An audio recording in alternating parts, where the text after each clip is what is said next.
ñëwandoo ci kam lu diis loolu ndax ay position yu mu jël. D'abord di ko mastaw parce que comme tout citoyen sénégalais bu am décision de justice bu dal sa kaw bu la neexul mais di wax rek ni gisuma ci loxo état parce que bu leen fàtte ni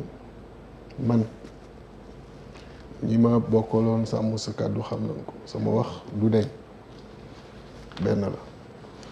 bis bi ñu njëkkee toog di wax waxu tête de liste dama leen mënu ko nekk parce qu'il n'est pas éligible on peut prendre les risques nag bu fekkee communication lañ ci bëgg bàyyi ko ci bu turam tëbee Khalifa ñëw donc je pense la question de l'éligibilité du question fekkee dañuy wax rek dëgg te yàlla tax vraiment bu fekkoon benn injustice sentir naa ko ci dégg nañ ma mais un citoyen qui se lève boo xamul man xawma ki ñuy wax kan la dem demander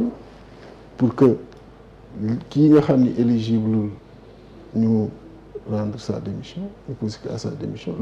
l'autorité administrative agir tey boo jógee di wax looy wax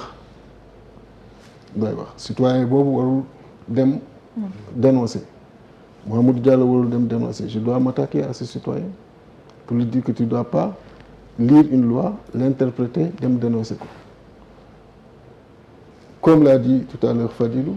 même ay njoñom dañ naan la même bu fekkee loi la donc pour dire que sur cette question li nga mën mooy mastaw mais gisuma fu état gisuma fu autorité politique du régime actuel agir et quoi qu'on puisse dire je sais un peu le président Ousmane avec qui j'échange le plus souvent distance bi mu am mais grande distance bi mu am avec la justice et je pense que ce qui s'est passé ci élection yi wane na ko en tant que candidat premier ministre du Sénégal ñu osé attaquer ce convoi ba ci indi ay blessés bi indi fi tollé boobu ça montre une distance que tu as avec la justice et vous l'avez suivi donc pour dire quand même que am na nit bu décision de justice wadee ci moom ku mu mën a doon da nga koy mastaw et bu ma ci gisoon injustice aussi jóg mais je sais que amul autorité bu ci agir n'oubliez pas que c'est un citoyen sénégalais mais peut-être sur cette question-là parce que yéen waa Yewwi da ngeen doon xeex pour que Barthélémy Dias demeure le maire de Dakar ba 2027 oui yéen loolu ngeen doon xeex Yewwi oui exactement parce que nous on sentait des tentatives de l'État en son temps de ne même pas vouloir que mu doon candidat bëggoon benn instant même accélérer sax procès bi pour que mu bañ a doon candidat ci la le président Macky Sall tegee tànk accéléré wul procès bi bàyyi ba après ñu soogaa di dem Cour suprême c'est ça qui s'est passé bu fekkee da ngay ramener les choses donc bi muy nekk candidat il était encore éligible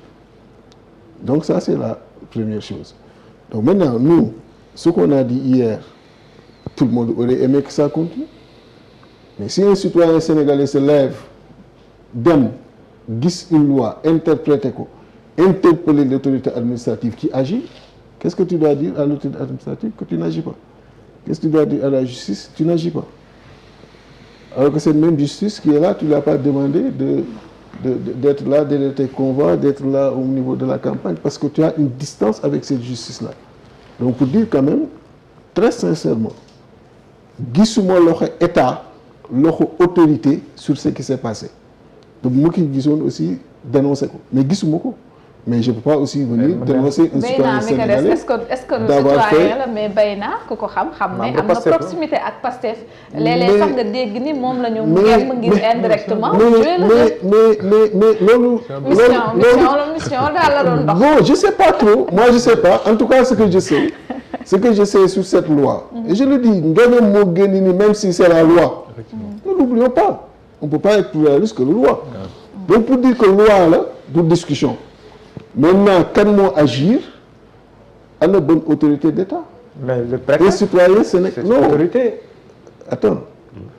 Interpréter un citoyen, moo interpréter une autorité administrative sur une chose qui relève de son domaine. Mais cette autorité administrative-là n'a pas une autre possibilité que d'agir. Parce que l'autorité administrative day travailler ci loi moo tax ñu teg ko fa. Donc pour dire quand même que injustice man bu fekkoon gis naa une autorité d'État bu ci agir gis l'État bu ci agir ci bakkanam tegu ko ci loi tegu ko ci dara comme ça a été le cas en son temps comme ils ont voulu le faire en son temps le régime sortant le président Ousmane a été le premier à s'y opposer. Nous également on était là opposé wu ci et sur ce cas-là wax leen ma loxo État wala autorité d'État sur la question. Donc des fois aussi il faut que ñuy interpréter les choses maintenant comme je l'ai dit ku décision dal dans lay massaw. Vous savez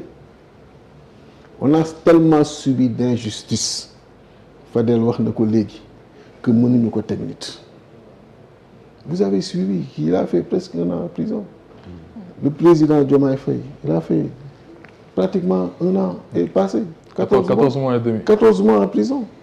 Le président Ousmane il a fait 8 à 9 mois en prison.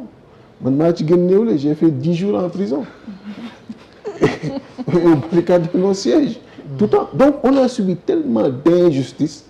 qu'on ne peut pas être ci régime bu injustice. Mën ñu nekk ci dynamique injustice. Mais est-ce que ça veut pour autant dire bloquer la justice? Faites la part des choses. Maintenant bu fekkoon autorité d'État moo agir politiquement xam ne autorité d'État moo waroo am boobaa waroo dugg na bu fekkee c'est un citoyen qui agit xëy na sax bi muy agir yow bi information ba demee nga ko yëg parce que man mii di wax ak yow et je sais que c'est le cas d'Ousmane après nga yëg bi muy agir xamoo fu mu agiré ak lu mu agiré donc pour dire que c'est un peu ça rebondir quand même sur la logique clairement dite par le Premier ministre ci discours de politique générale de quitter justement pour ne pas me répéter cette logique de gestion partisane à une logique de gestion citoyenne. Effectivement. J'ai suivi tout le discours de politique générale et il faut le lire c'est un discours extrêmement riche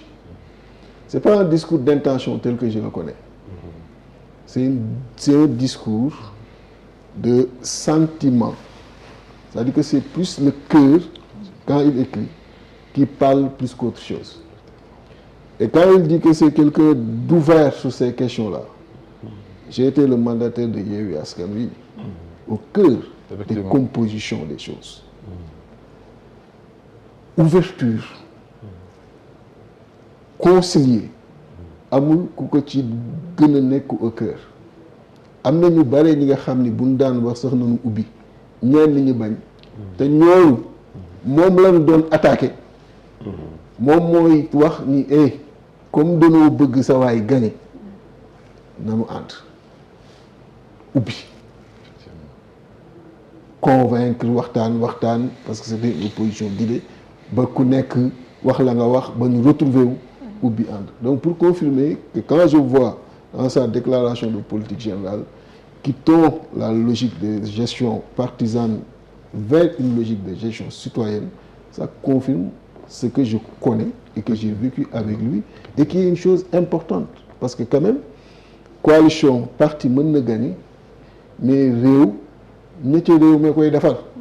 parce que ñoo moom réew mi yow mii ca nga bokk keneen ak keneen ku politiqueul ca nga bokk et dans les nominations le plus souvent da ngay gis ñi nga xam ne politique wuñ sax et ils sont nommés dañu kii nga naan kii fan la bokk kii fan la nangam tu vois qu'il n'est même pas un homme politique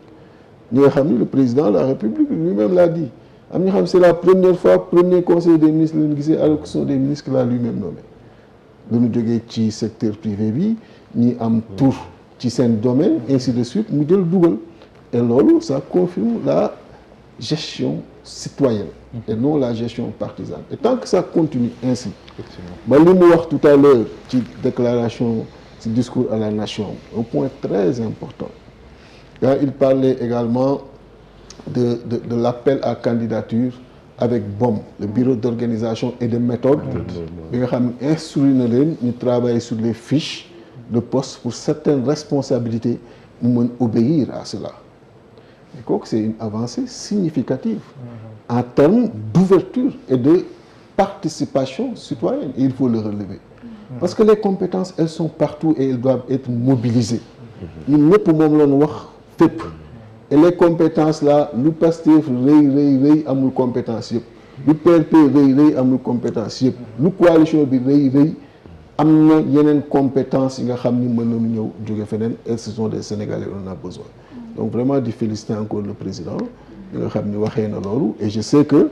lu ñu doon reprocher en son temps le président Ousmane la man mii ci nga xam ni kër le projet la bokk l'appel à candidature wala ñu ne ma sa Moussa Ka dafa la jóge ma ne foofu laa ko sukkandikoo ni ma ko kon léegi sàmm léegi wàccew xam nga lépp lu ma koy assumer mais pour dire quand même que mu expliquer ma nag aussi ni ma non c'est que vous n'avez pas bien lu on n'a pas dit appel d'offre bu ñëwee lañ koy def on a dit séquence la c'est-à-dire que ci 5 ans yi daan ko def mais waxuñu ne dañ koy ñëw def